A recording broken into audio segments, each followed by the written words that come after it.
Hello. Thank you for joining us today.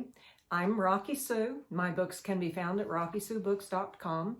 This is a continuation of the series that we're doing on I'm a Narcissist Magnet. And the magnet is my daughter here, Mary. She is a narcissist magnet. And I want to just start right in on her story today. Yep, and that's not actually something I'm proud of, but I'll pretend. So today I'm gonna tell you a story about Mr. Slick back hair. We're gonna call him Mr. Slick. So when I was in law school, I was probably about 21 when I started law school, and I met this guy. He worked at the law library. He was okay, handsome. He was pretty attractive. He was very proud Mexican with, that beautiful dark skin, beautiful dark hair, beautiful dark eyes, and he knew it. He seemed to be really hardworking, very diligent student, very well-spoken, kind, flirtatious. I know that I was definitely attracted to him and interested in him because he was flirting with me, showing me interest and attraction, and he seemed to get along well with everyone around him. The professors thought highly of him. And he was bilingual. I mean, he just had a lot going for him. He really knew how to dress nice, had a nice car, and, just seemed like a pretty good guy. He was a strong Catholic, and he was a good dancer. He was good at salsa, and I used to teach salsa and swing whenever I was in law school, and I just loved dancing, and he would come to the dance classes, and he was a good dancer. So he had a lot going on. So I'm thinking, okay, this is a really good guy, and he seems interested, and I'm interested for sure. And he comes, I went out to dinner with a bunch of girlfriends at one of my girlfriend's houses at law school, and he lived nearby. And he and some of his friends were hanging out, and they started texting, and, they asked us to come over. And so we go over, and I have some of the punch, and the next thing I'm not a big drinker. Like, I maybe would drink one glass of wine or something a couple times a year, maybe. And I had just one little glass of punch. The next thing I know, I'm waking up in this guy's apartment because we were at his apartment. I'm waking up on his couch and everyone has left. And he's Mr. Slick is being Mr. Gropey. And I wake up and he's groping me and he's on top of me and he's kissing me. And I'm thinking, what is going on? I mean, I am really dizzy. I'm groggy. I feel like my motor skills are not up to par. I'm thinking, what's going on? And he's whispering, oh, mi amore, whatever, all these things in my ears about how he wants me and this and that. And I'm telling him, no, like, stop, get off. And he just keeps like groping me and going for it. And I have to shove him off of me. I'm like, get off. No means no. And he's like, what? You mean like really? Like no for real? And I'm like, what other type of no is there? No means no. And he says, oh, so you're really a good girl. And I'm what? He's like, so you're not, you don't just pretend, like you're actually a good girl. You don't do this type of stuff. And I'm like, no, I don't do this type of stuff. I'm not interested in that. That's not my thing. I'm, the whole true love waits thing is what I'm doing and have been doing my whole life. So no, I'm not interested. And he says, oh, the good girls are the best. Oh, I love the good girls. And I'm like, no, you just like back off. So anyway, I get up, I go get some water. I try to splash it on my face, drink some water to figure out why I'm so dizzy and groggy. I go out in my car and sleep in my car to sleep off whatever has hit me. Because I'm thinking, do I have the stomach bug? Like, what has hit me? Now that I'm older and wiser, I think I probably got, roofied a little bit. Like I had some type of date rape drug is what I imagine happened. Anyway, now I'm really wondering what is up with this guy. I thought he's like this good Catholic boy. He's such a nice guy. What's going on with him?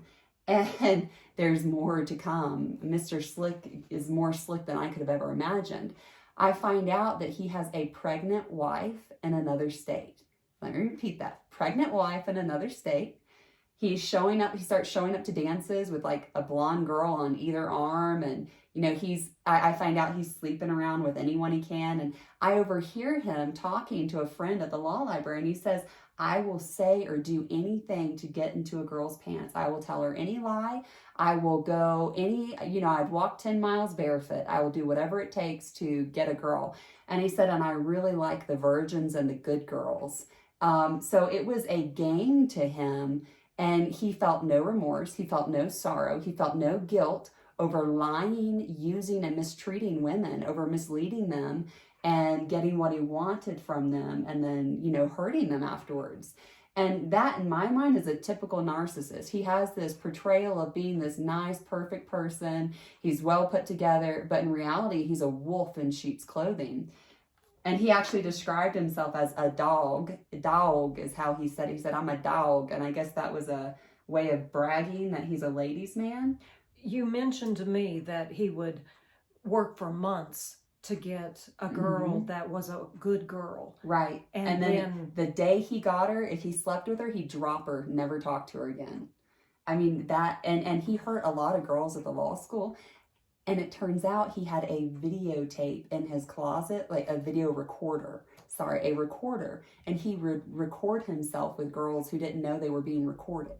And so I think he showed some of those videos to other people. And a lot of women really got hurt by him and the things that he was doing. So maybe I shouldn't call him Mr. Slick. Maybe he's Mr. Super Loser Jerkface. Mr. Slime. Mr. Slime Bag. Maybe that's what I should have titled it. But he just lied without restraint, without conscience. The professors all thought he was a good person. He just seemed so charming, and really he was a cheater, a womanizer, and a liar. And I spent a good semester trying to figure out what was going on with him, because I couldn't understand the duplicity of his words and actions. He would stand up and say a prayer, and then he'd turn around and, be acting in a different way. And it really took me a while to catch on to what a slime bag he was. So anyway, watch out for the narcissist. They're everywhere. Watch out for red flags. Red flags in this session would be when someone says one thing and does another. When someone, if they roofie you, that's a red flag. If you wake up and they're groping you and trying to go somewhere with you that you've never given them permission to, you've never given them any indication that you're interested in that, you've actually given them indications that you would not be interested in that, that's a big red flag.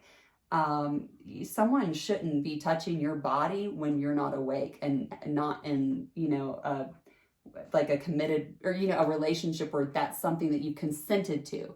They should not be doing that if you haven't consented. And just word of advice, when someone cheats on you once, they will cheat on you again. And if someone cheats on their wife with you or their husband with you, if that ends up in divorce and you end up with that person, if they cheated with you on someone else, then they're going to cheat on you with someone else. So that is a character trait that you might want to run from. And that's a very common character trait for narcissists. Yes. I do remember Mr. Slick flying back to California because I think his wife had caught wind of some of the stuff that he was doing. And I remember hearing him talk in the library and saying how he had to go back and sweet talk his wife. And he made some statement of, oh, she knows I always crawl back to her. No matter what I do, it doesn't matter because at the end of the day, I always crawl back to her. And I remember feeling very sorry for this woman because she's not loved. She's not cherished. She's not treated well. She's fallen into his lies, and she's a victim as much as anyone else of this, Mr. Slime Bag. I like Mr. Slime better than Mr. Slick. Anyway, Thank you for joining us today. If you like the video, click like on it, subscribe so you'll be the first one to find out when we have more stuff coming up. And please drop comments in the comment section and know that we are looking for stories to include in the next books that Mom is going to be writing. Yes, on narcissists, specifically comments on narcissists. Well, have a blessed day, and thank you for joining us. Again, I'm Rockie Sue, and my books can be found at rockiesubooks.com.